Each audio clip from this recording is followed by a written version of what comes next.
নমস্কার বন্ধুরা, শুভ সকাল। কেমন আছেন? আশা করি ভালোই আছেন। আমিও ভালো আছি। ঘুম থেকে উঠে একটু চা খেয়ে নিলাম, আর মেয়ের বাড়ি যাব বলে একটু বড়া বানিয়ে নেব সকালের দিকে একটু খাওয়ার জন্য।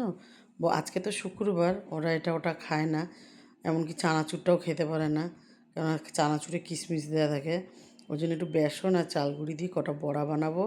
বোনকে বললাম উপর থেকে দুটো তিনটে লঙ্কা নিয়ে, তা ছাদের উপর থেকে এই যে টাটকা লঙ্কা নিয়ে আসলো, এটা দিয়ে বড়া বানাবো, গন্ধটাও ভালো লাগবে।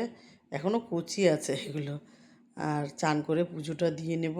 ওগুলো সব রেডি করে রেখেছি, পুজো দিয়ে তারপরে বানাবো। আর এখানে এই কটা ফুল ফুটেছে আজকে, এই দিয়েই পুজো দিয়ে নেবো। আর পুজোটা দেওয়া হয়ে গেছে, ওগুলো তো রেডি করে রেখেছি বড়া বানাবো বলে।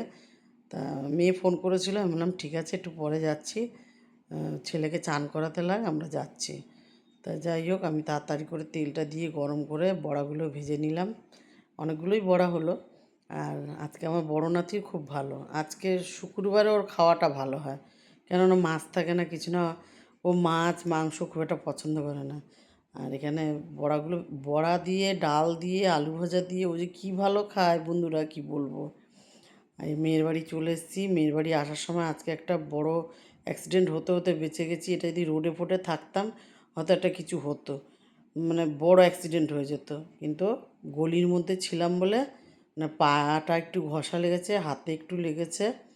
পরিদার ভ্যানে সামনে দিয়ে একটা সাইকেল চলে এসছে, পিছনে একটা মোটর সাইকেল ছিল, ওকে দাঁড়াতে বললো, আর সাইকেলটা এসে গেছে পরিদার ভ্যানের সাথে লেগে একদম পুরো এমনভাবে লেগেছে যে আমি সাইডে পড়েও গেছি।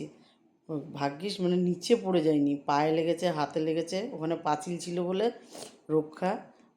মেয়ের বাড়ি এসে আবার চান করে জামা কাপড় ধুয়ে, যতই হোক রাস্তা তো ওটা পাঁচিল টাচিলে নোংরাই থাকে। তা এখানে পাঁচমিশালি ডাল হবে। মেয়ে বললো থাক, তোমার কিছু করতে হবে না। আমি বললাম না, ডালটা দে, আমি বলে বলে দিচ্ছি, তুই কর, আর আমি যেটুকু পারি করি, না তো বসেই থাকবো। এখানেও টেবিলে বসে বসে করলাম। তা মেয়েকে বললাম ডালটা সেদ্ধ হয়ে গেছে, হলুদটা একটু জলের মধ্যে গুলে নুন হলুদ দিয়ে, ওখানে তেজপাতা লঙ্কা দিয়েই দিয়েছিল। আর ফুলকপিগুলো দাঁড়িয়ে দাঁড়িয়ে একটু ভেজে দিলাম। পায়ে একটু ভালোই লেগেছে বন্ধুরা, কি বলবো, আর হাতেও লেগেছে। ব্যথাটা রাত্রিবেলা বুঝতে পারবো কোথায় কোথায় লেগেছে। আর আগে এগুলো সব ভেজে নেব, ভেজ ডাল হবে। তা আর এখানে সবই ভাজা হয়ে গেছে। ভাবছিলাম যে আলুটা দেবো কি দেবো না, তা দিয়েছি। তা মনে মনে ভাবছি যে এখন না দিলেই ভালো হতো, অনেকটা সবজি হয়ে যাবে, ডাল আন্দাজে সবজিটা বেশি হয়ে যাবে। তা যাই হোক, ভাজা হয়ে গেছে যখন, তাহলে দিতেই হবে। আর বেগুনও দিয়ে দিচ্ছি, দুটো ছোট ছোট বেগুন ছিল, তাই বেগুনটাও ভেজে দিলাম। আর এখানে কড়াই বসিয়ে দিয়েছি। এখানে না এই আলুটা ভেবেছিলাম প্রথমে আলু পোস্ত করব, তা আলু পোস্ত আর করব না, এটাকে ভাজা ভাজা মতন করব। বড় বড় করে কেটেছি তো, কাটলে কি হবে, এটাকে ভাজা ভাজা করলে খুব ভালো লাগবে ডালের পাতে খেতে। আর এদিকে ডালটাও ফোড়ন দিয়ে দেবো, জিরে দিয়েছি, আর এখানে শুকনো লঙ্কা দিয়েছি, দুটো গোটা গরম মশলা দিয়েছি, এলাচ দিয়েছি, দুটো লং আর দুটো দারচিনি দিয়েছি, আর একটু আদা গ্রেট করে দিয়েছি। এবার ডালটা ফোড়ন দিয়ে দেবো। এক হাতে মোবাইল তো বন্ধুরা, ওইভাবে দিতে পারছি না, অনেকটা ডাল। তা যাই হোক, নামিয়ে সব একসাথে করে তারপর দেখাচ্ছি। ডালটা আবার গামলার মধ্যে করে ঢেলে তারপর আবার এই যে ফুলকপি, গাজর, বিনস যা ভেজে রেখেছি সব দেবো আস্তে আস্তে। এবার এটাকে ভালো করে ফোটাবো, নামাবার আগে একটু ঘি দিয়ে দেবো, ঘি দিয়ে নামিয়ে দেবো। আর এদিকে ডালটাও ওই আলুটাও বসিয়েছি, ডালটাও হয়ে গেছে, দুদিকে দুটো বসানো আছে। ছেলের ভাত হয়ে গেছে আগে, আমাদেরও ভাত হয়ে গেছে। আর এখানে এই আলুটাকে না ঢেকে ঢেকে ভাজতে হবে বন্ধুরা, কিন্তু খেতে দারুণ হয় ডালের পাতে।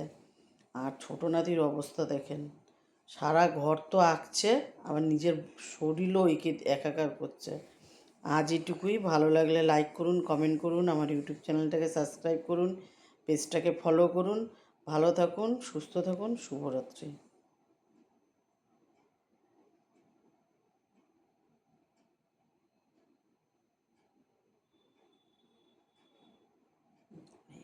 বলা হয়।